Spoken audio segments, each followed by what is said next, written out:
Ricordo si privilegiato. Certamente sì. Così lui dice conosco il sindaco di Villa Sant'Antonio. È il suo attenzione che questo qui è un mafioso, poi dopo.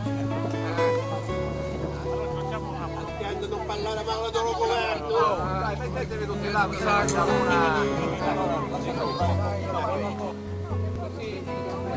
ragazzi, eccola, sempre! Oh, guarda che questo è un menino piccolino! Sempre più alto!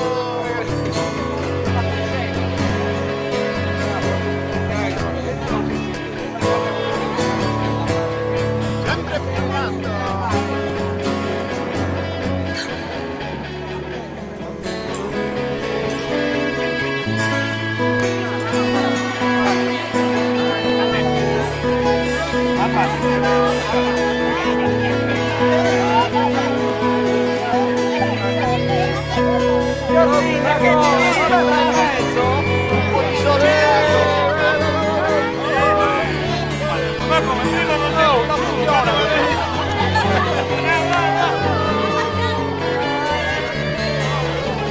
Ok, io ho finito.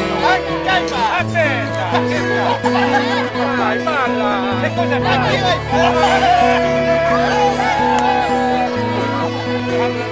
Ancora, basta!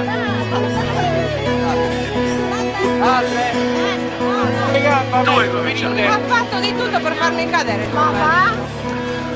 Non te lo prendere. No, non lo voglio pubblicare, mi allontano. Giro del nostro itinerario. Siamo a Monte Corrodundo, quindi menhir di Monte Corrodundo, alto 5,75, la terra sino all'estremità, poi vedete la parte più estrema le manca. Questo è stato eretto nel 1980, era rimesso in quel confinamento dove, vicino a quella pianta di lentischio, quindi sicuramente non era neppure quella la posizione iniziale del menhir, ma si presume fosse addirittura ancora più a monte. Questo menhir praticamente sta a segnare, questo secondo gli storici, un itinerario o una delimitazione ben precisa dell'area. Questa è una delle aree più importanti da un punto di vista archeologico, perché sotto questa vallata c'è un'altra necropoli che più o meno è come quella che abbiamo visto a Genejavis. È un complesso di 40 grotticelle, ancora più grande rispetto all'altra, non ha la monumentalità dell'altra che abbiamo appena visitato, però è altrettanto importante. Le ultime grotte sono state aperte verso il 1950-1960, in una vallata un pochino più giù di questo punto qui.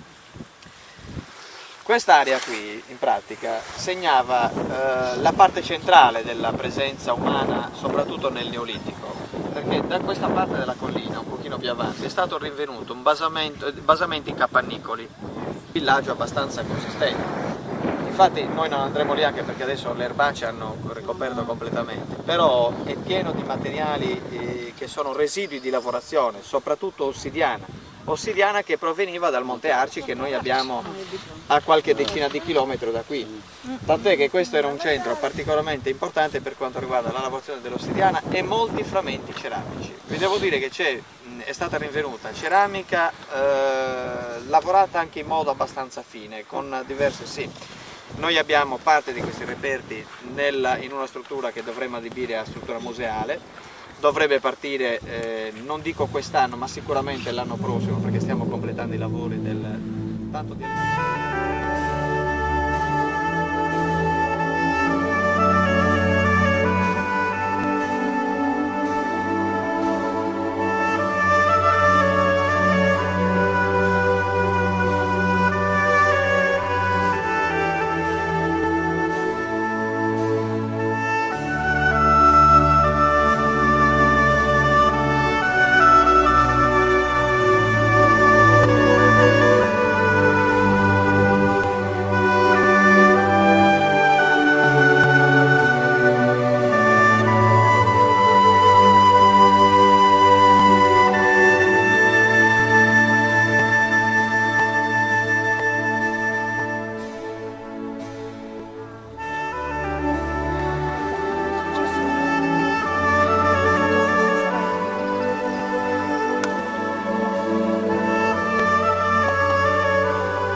Antonello, sono impantanato, non si fa.